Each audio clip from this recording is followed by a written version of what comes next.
Welcome, my friends. The U.S. Justice Department filed its second antitrust lawsuit against Google in just over 2 years. The lawsuit is targeting Google's advertising business. It's the first Google lawsuit filed under the Biden administration. The DOJ is trying to break up Google's online advertising business. What does it mean for Google? What does it mean for the economy? And what does it mean for the future of the United States? But before we get into all of that, please press the like button and leave us a comment below. We would love to hear from you. Please subscribe and hit the bell icon so that you are notified of upcoming videos when they are released. This is the second antitrust lawsuit against Google in just over 2 years. The U.S. government is not backing down from cases against tech companies.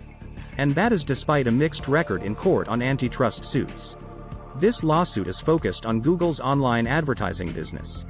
The government is seeking to make Google divest parts of the business. The Trump administration filed an earlier lawsuit in October 2020. That lawsuit accused Google of using monopolistic power to cut off competition for internet search using exclusionary agreements. That case is expected to go to trial in September. Google's advertising business generated $54.5 billion in the Q3 from a number of advertising sources: search, YouTube, Google Network Ads, and other advertising. Google also faces 3 other antitrust lawsuits from large groups of state attorneys general. That includes one lawsuit focused on its advertising business. The case is led by Texas Attorney General Ken Paxton, but joined by other states: California, Colorado, Connecticut, New Jersey, New York, Rhode Island, Tennessee, and Virginia. Google's advertising business has a large number of critics. That is largely because the platform operates on multiple sides of the advertising market: buying, selling, and an advertising exchange. That powerful position gives it unique insight into the process and potential leverage. Google, of course, is in denial that it dominates the online advertising market. They cite the market share of competitors like TikTok and Facebook. The Justice Department and the states argue that Google sought to control all sides of the advertising market. Google could become the be-all and end-all location for all ad serving, it said. Google would no longer have to compete on the merits. It could simply set the rules of the game to exclude rivals, the complaint alleges. According to the complaint, even one of Google's own advertising executives questioned the wisdom of the company's broad ownership in the space. Google owns all of the major parts: the platform, the exchange, and a huge network. The analogy would be if Goldman or Citibank owned the NYSE, according to the complaint.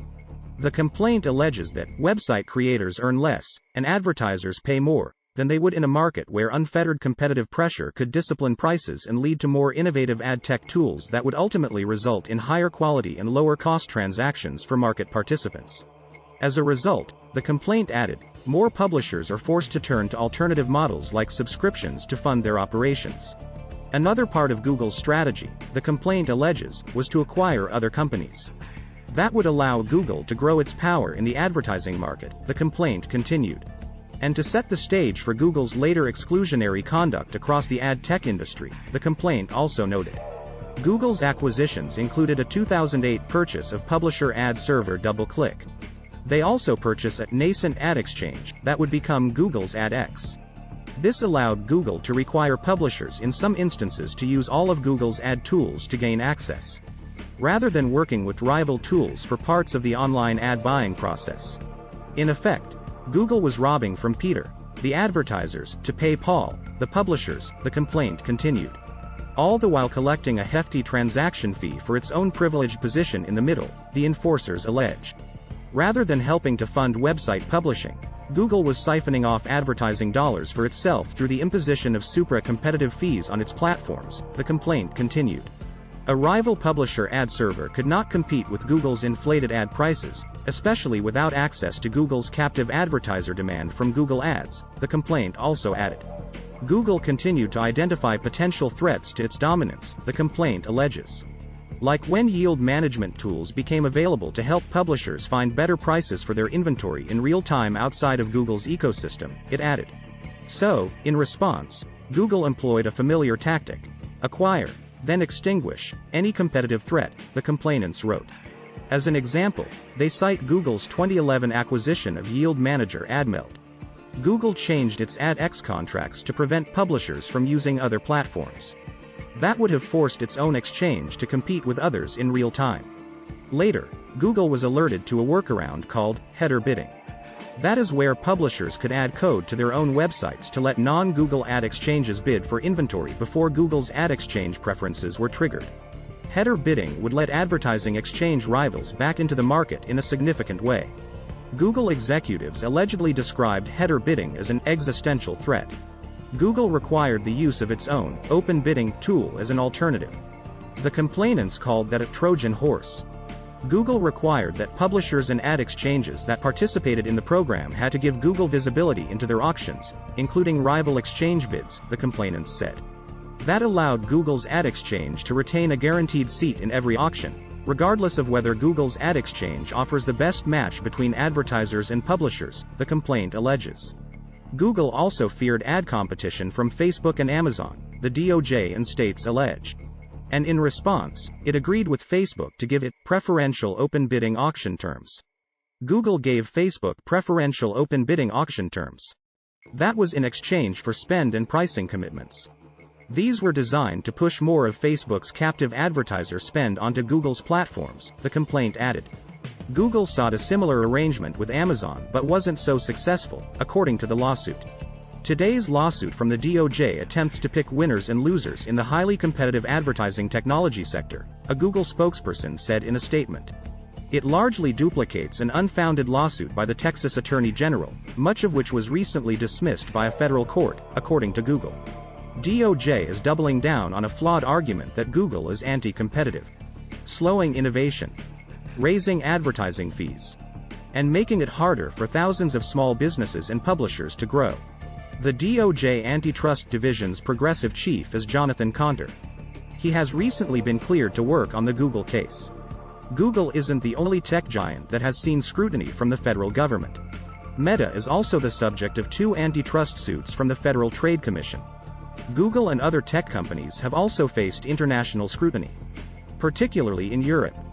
Things have not been going very well for Google recently. Google finally announced that it will lay off 12,000 people from its workforce. Tech companies are facing challenges from a number of directions right now. Rising interest rates, inflation, anemic consumer discretionary spending, and overall macroeconomic weakness. This has forced advertisers to cut back on online ad spending. Amazon announced a layoff of 18,000 people. Then, Microsoft announced plans to lay off 10,000 workers. Elon Musk slashed over half of the company's headcount since taking control of Twitter October. Pressures from practically all directions are forcing Google to cut costs. After years of rapid growth, and over-the-top profits, and astronomical employee salaries, and unreal employee perks and benefits, the tech sector is now firmly in cost-cutting mode. Advertising revenue has slowed dramatically. Inflation is raging in most countries. And central banks are aggressively raising interest rates to fight inflation. Growth at big tech companies has slowed to pedestrian levels. Wall Street analysts are handing out stock downgrades like bathroom passes in a grade school. Shareholders are getting restless. Profit growth has become the new goalpost. And the era of easy money is over. Snap announced a 20% workforce reduction back in August. If you follow this channel, you already know that Google is under serious pressure from Wall Street.